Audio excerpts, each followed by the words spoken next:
Joining us from New York City is Ken Obeidallah. He has a piece available online at CNN.com. The GOP has one big problem in November.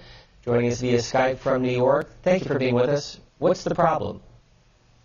I think they have various problems. First of all, you should get an award for not responding to calls on either side. I am a radio show host on Sirius XM. I don't know how you keep stone-faced. You deserve an Emmy Award for that alone. I think you don't want to play poker with a C-SPAN host because we can beat you. I lose every time. You're remarkable. I don't know how you do it. To me, I think that, and I would argue for CNN and various ones on this team, I mean, the idea that Donald Trump, if he endorses a Republican, it's my new article for CNN, just came out yesterday, that I think those Republicans have to be asked questions. Do they validate Donald Trump's views? And I say that because Donald Trump himself in 2015, early in the campaign, attacked Hillary Clinton for Bill Clinton being on the campaign trail. And he tweeted that essentially that Bill Clinton's wrongs with women should be visited to Hillary, and she should have to answer for that. So, I think it's going to be very interesting how it plays out. I can hear the passion of the callers on both sides. I'm amazed at the detail of some of the comments, especially the Democrats. Republicans seem to be a lot of the talking points, socialism, open border, which are not true. And it upsets me because it shows that I have more respect for Trump supporters than Donald Trump does, because he lies to his base and tells them that we want open borders. There's no Democrat who wants open borders. That we want an end to capitalism. We don't want. That's not true at all. We want health care for all. That should be a right. But it's sad that there's misleading by Donald Trump as a leader of the GOP of his own people. And I wish they would be as insulted by him lying to them as I'm insulted by him lying to them. When and where can people listen to you on Sirius XM? Sirius XM 5 nights a week, Monday to Friday on channel 127, which is the political progressive channel. And it's one of the few national progressive radio stations out there, because conservative talk radio is everywhere. It's remarkable. But on a national level, there's not that much progressive talk.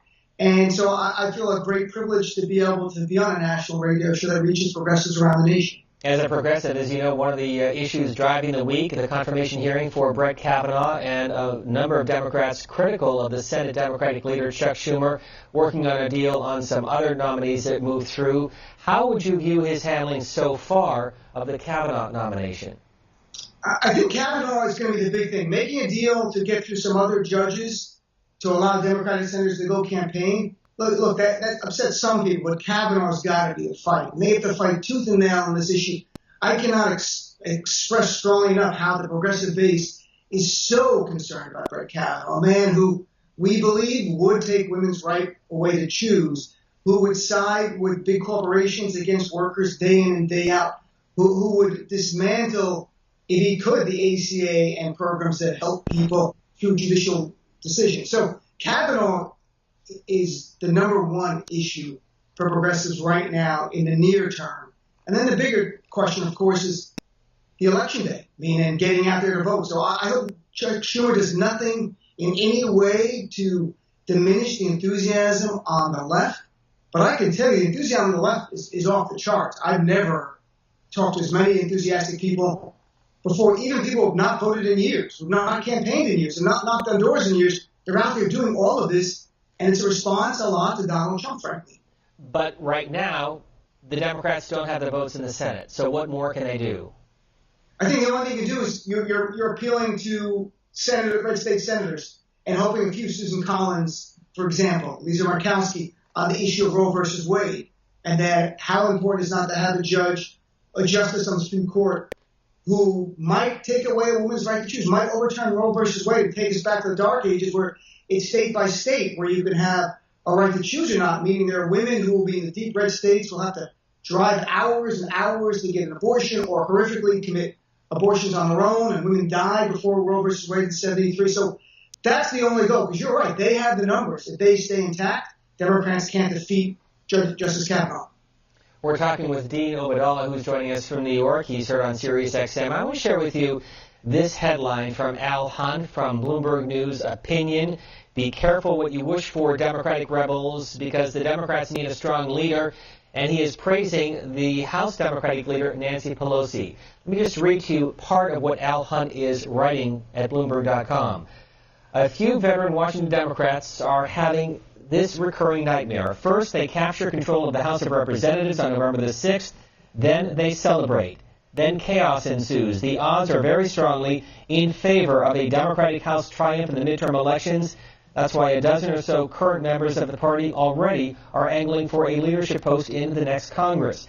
The current top Democrat, Nancy Pelosi of California, has been an effective leader, but seems to have also become a political albatross as more and more Democrats, under pressure from Republicans and their own left wing, pledge to vote against her as House Speaker. If her support continues to wane, the consequences for Democrats could be serious. It's hard to exaggerate the importance of leadership of a Democratic caucus filled with members who have never been in the majority or shown legislative prowess. The Trump administration offers so many targets for corruption investigations that there will be an insatiable appetite for an orgy of probes, and there need to be serious inquiries into demonstrated malfeasance. But the Democrats will make a mistake if they emulate the partisan witch hunts of Republicans like Devin Nunes, Trey Gowdy, and Jim Jordan. A strong leadership would impose needed restraints. To be honest with you, when I speak to the progressive base, we're not having conversations about who's the leader of the Democratic caucus going to be in the House. I have to be honest with you. The focus and the passion of progressives right now is November 6, 2018, which I call Judgment Day. It's not Election Day. It's Judgment Day for this nation and for our values and our vision of this country.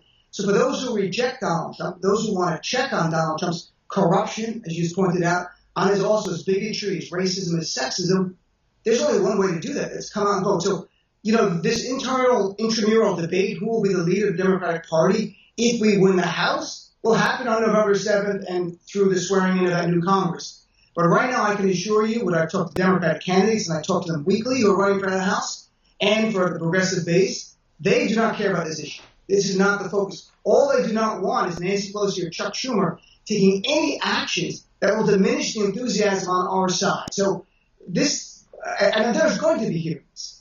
And I wrote an article for the Daily Beast last week that forget impeachment. Donald Trump should be indicted. And I say that as a lawyer because there's nothing in the Constitution that prevents indicting a sitting president. And it's the only way to have an independent judiciary look at this issue, not having a partisan House or Senate do it. And DOJ regulations, the only thing standing in the way of Robert Mueller actually asking for the indictment of Donald Trump as opposed to impeachment. Let it go in the judiciary. I think that's what the founding fathers actually would have wanted in the hyper-partisan times. You are in New York. Governor Andrew Cuomo or Cynthia Nixon in this month's primary? Well, every poll shows Governor Cuomo up by 25 or 30 points. I think Cynthia Nixon's raised a really good issue. She had a good debate. It's not like Governor Cuomo is not out in the state doing things, and he's not a disliked human being. It's not this situation where someone's out of touch the way Joe Crowley lost in Queens, Alexandria Ocasio-Cortez, who he was not even in the district anymore. Governor Cuomo's doing things here. And I think that he has broad-based support, but I think Cynthia Nixon, you'll see her run for something else. I think the Attorney General race is really interesting here in New York. Except for Letitia James are really the two main candidates, two women running to be Attorney General. I think whoever wins there, you might see them go after President Trump as well, using the New York Attorney General's office as that vehicle. Dean Obeidallah, he's joining us from New York, and the name of your program is? Simply enough, the Dean Obeidallah Show. Couldn't be any simpler than that. We are glad to join you on this Labor Day Monday. Thanks very much. And a reminder, audience, you're available on SiriusXM and on social media. Where can they follow you? At Dean Obeidallah or Facebook.com/Dean of Radio. Thank you very much for being with us. What kind of a name is Obeidallah? It's actually Arab. My father's Palestinian. I'm Muslim. So in this time of the Democratic Party changing and embracing a diverse look, I like it a lot myself. I might look like a white guy, half Palestinian, half Sicilian, and Muslim. And the one point I'd say, Steve, is that the Democratic Party in 2018 looks like America. The GOP looks like Donald Trump, sounds like Donald Trump. I think going forward, the Democratic Party is on the right side of history with our candidates. So I'm really proud to be a Democrat, never been more proud of the slate that we have going forward in 2018. Joining us from New York City. Thank you for being with us. Thank you.